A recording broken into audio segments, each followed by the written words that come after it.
ছবিটা ভাঙলেন কেন আপনি? আমি ইচ্ছে করে তো ভাঙি নাই, হাত থেকে পড়ে গেছে। হ্যাঁ, সেটা তো বোঝাই যাচ্ছে। পুরো বাড়িতে আমার মায়ের একটা চিহ্ন তো আর বাকি রাখলেন না আপনারা। শেষ একটা ছবি ছিল, সেটাও ভেঙে ফেললেন।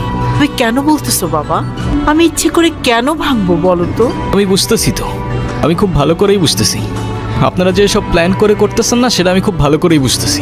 করতেছি মানে? এটা আবার কোন ধরনের ল্যাঙ্গুয়েজ? প্লিজ ইভান, রাগ করো না বাবা। হইছে, মাফ করেন। আপনারা তরদ দেখাইতে হবে না। ভান, তুমি তোমার মায়ের সঙ্গে এভাবে কথা বলছো কেন? মা? কে মা? আপনি আমার মা।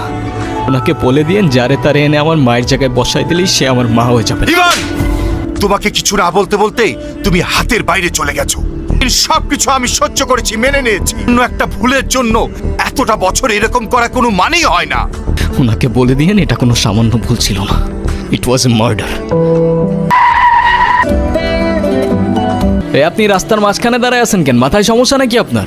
এখনই তো অ্যাক্সিডেন্টটা হয়ে যেত, তারপর দোষটা হইতো আমার। আজও এখনো দাঁড়ায় আছেন কেন? সরেন। নাম কি? এভাবে একা রাস্তায় দাঁড়িয়ে আছেন কেন?